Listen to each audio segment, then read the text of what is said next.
यदि आपको हमारे वीडियोस के नोटिफिकेशन नहीं मिलते हैं तो इस सब्सक्राइब बटन को दबाने के बाद इस बेल आइकन पर क्लिक करें और फिर इस ऑल के बटन को ज़रूर दबा दें। इसके बाद आपको नोटिफिकेशंस मिलने लगेंगे।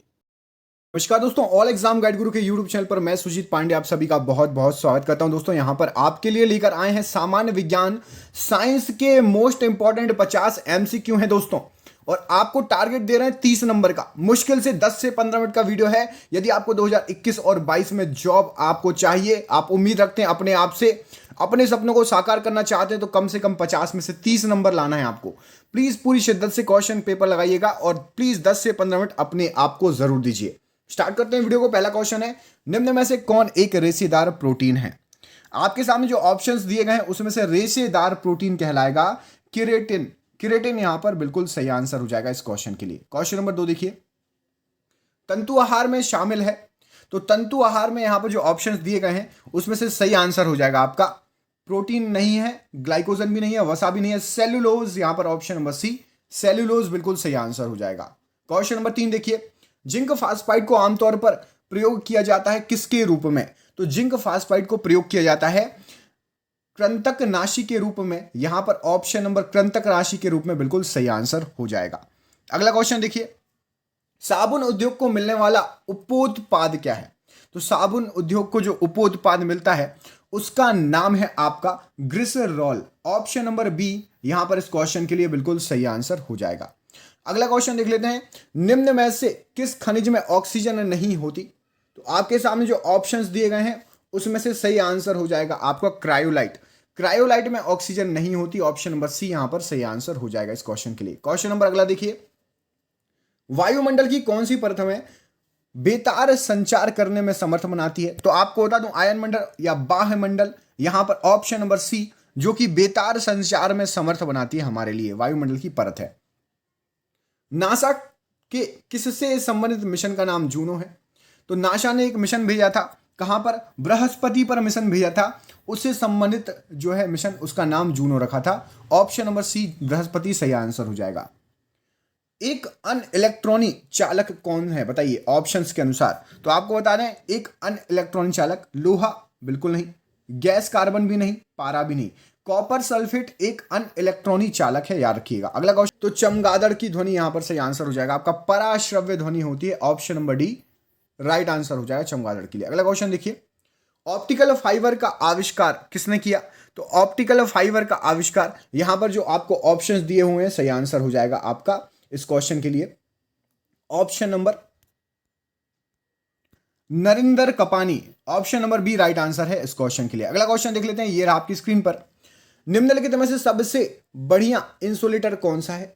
तो सबसे बढ़िया इंसुलेटर आपका जो ऑप्शन दिए कांच। ऑप्शन नंबर सी बिल्कुल सही आंसर हो जाएगा सबसे बढ़िया इंसुलेटर। अगला क्वेश्चन देखिए, वह कण जो ऋणात्मक रूप से आवेशित होता है कौन सा है? तो ऋणात्मक होता है इलेक्ट्रॉन पे, ई के ऊपर माइनस।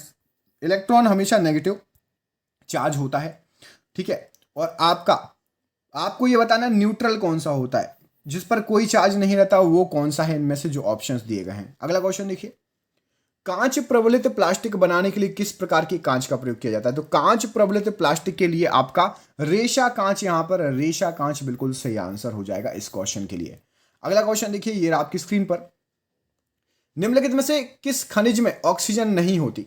तो ऑप्शंस के अनुसार हेमेटाइट में होती है, बॉक्साइड में भी होती है, कैल्साइट में भी होती है, क्रायोलाइट में नहीं होती। ऑप्शन नंबर सी यहां पर सही आंसर हो जाएगा। अगला क्वेश्चन देखिए, रिचार्जेबल सेल में किस प्रकार की ऊर्जा भंडारित होती है? तो जो रिचार्जेबल सेल होते हैं उसमें केमिकल एनर्जी मतलब रासायनिक ऊर्जा। ऑप्शन नंबर सी यहां पर सही आंसर हो जाएगा।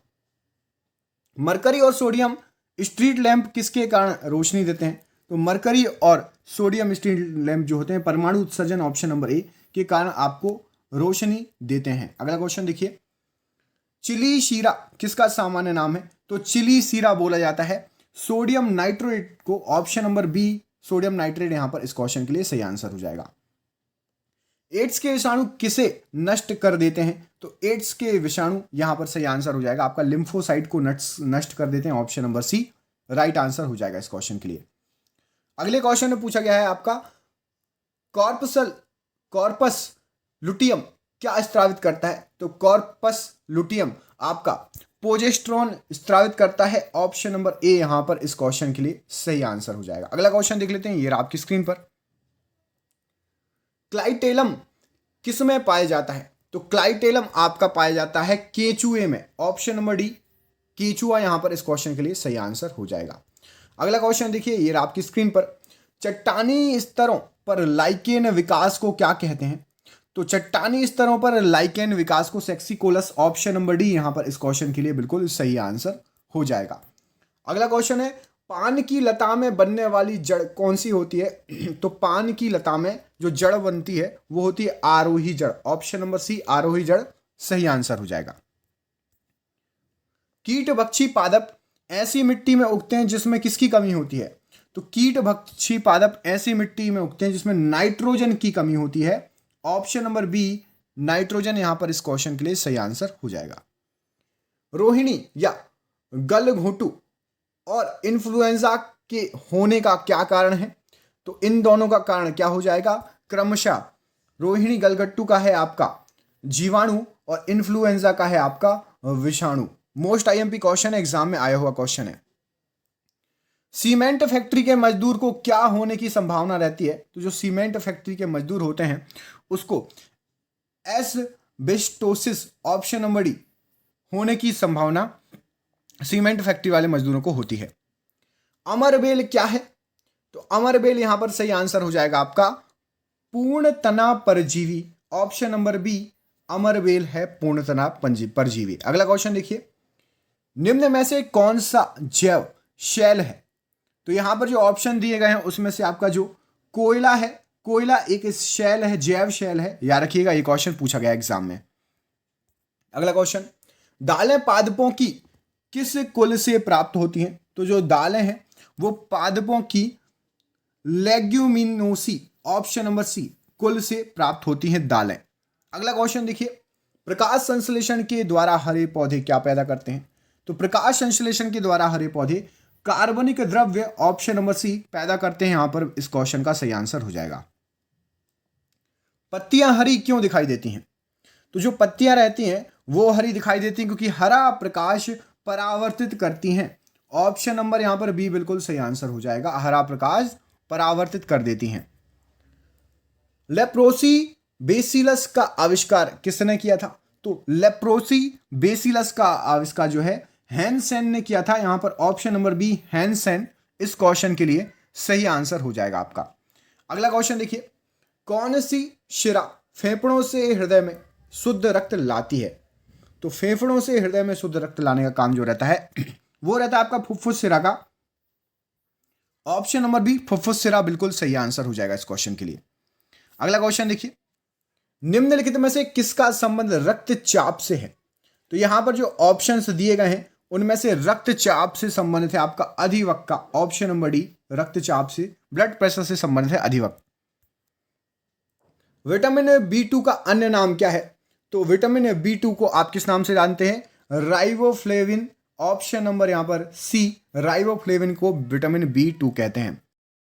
कमेंट करके विटामिन ए का रासायनिक नाम बताइए। विटामिन ए का रासायनिक नाम क्या है? कमेंट करके जरूर बताइएगा। अगला क्वेश्चन देखिए, मछली प्रथम श्रेणी का प्रोटीन है क्योंकि उसमें क्या होता है? तो मछली को प्रथम श्रेणी का प्रोटीन माना जाता है क्योंकि उसमें आवश्यक अमीनो अम्ल भरपूर मात्रा में रहता है। ऑप्शन नंबर ए यहां पर अमीनो अम्ल बिल्कुल सही आंसर हो जाएगा। हाइड्रोजन स्पेक्ट्रम की व्याख्या सबसे पहले किसने की थी? तो हाइड्रोजन स्पेक्ट्रम की व्याख्या नील्स बोर द्वारा सबसे पहले की गई थी। मोस्ट इंपॉर्टेंट क्वेश्चन है, एग्जाम में पूछा गया क्वेश्चन है ये। उच्चतम आयनन ऊर्जा वाला तत्व कौन सा है? तो उच्चतम आयनन जिसकी है वो आपका तत्व ऊर्जा वाला तत्व है हीलियम। ऑप्शन नंबर बी इसकी उच्चतम आयनन होता है। अगला क्वेश्चन देखिए, निम्नलिखित में से कौन सी पेट्रोलियम मोम है? तो यहां पर जो ऑप्शंस दिए गए हैं उसमें से आपकी पैराफिन मोम जो है एक पेट्रोलियम मोम है। ऑप्शन नंबर सी सही आंसर हो जाएगा। रासायनिक दृष्टि से चूने का पानी क्या होता है बताइए? तो रासायनिक दृष्टि से चूने का पानी कैल्शियम हाइड्रोक्साइड होता है। ऑप्शन नंबर ए बिल्कुल सही आंसर हो जाएगा, कैल्शियम हाइड्रोक्साइड चूने का पानी।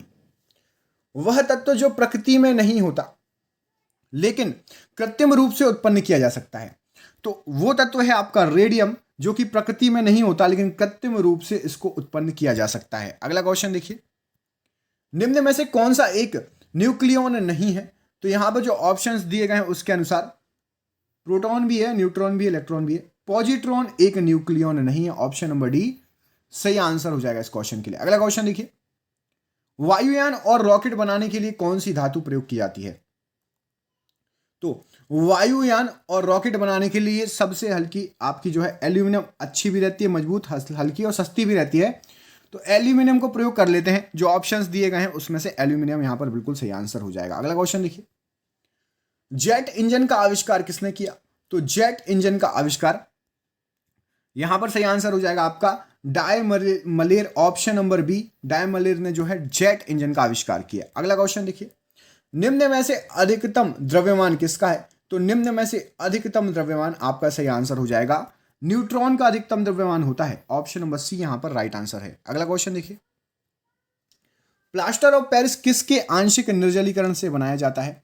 तो प्लास्टर ऑफ पेरिस यहां पर सही आंसर हो जाएगा जिप्सम लवण के आंशिक निर्जलीकरण से बनता है। ऑप्शन नंबर बी यहां पर सही आंसर हो जाएगा इस क्वेश्चन के लिए। ऑक्सीजन क्या है बताइए? तो ऑक्सीजन यहां पर सही आंसर हो जाएगा एक दहन पोषक है। ऑप्शन नंबर बी, दहन पोषक ऑक्सीजन बिल्कुल सही आंसर हो जाएगा। ये हो गए आपके 50 क्वेश्चन सुपरफास्ट। कोशिश करिए मैंने जल्दी कराने की। पूरा वीडियो किस किसने देखा कमेंट करके बताइए। करीब करीब 50 में से अंदाजन कितने सही गए। आपको यदि ये पता होगा कि 2 गलत गए, 3 गलत गए, 4 गलत गए, तो आपको ये पता चल जाएगा कितने आपके सही गए। कमेंट करके बताइए कितने सही गए। वीडियो को दोस्तों को भेजिए। यदि आपको ये सीरीज कंटिन्यू चाहिए तो प्लीज वीडियो को दोस्तों को भेजिए। मिलते हैं आपसे अगली वीडियो में, तब तक के लिए अपना ख्याल रखिए। आप सभी का बहुत बहुत धन्यवाद दोस्तों। आपका दिन शुभ हो। बहुत बहुत धन्यवाद। लाइक किया या नहीं देख लीजिए और प्लीज वीडियो जरूर भेजिएगा। बहुत बहुत धन्यवाद।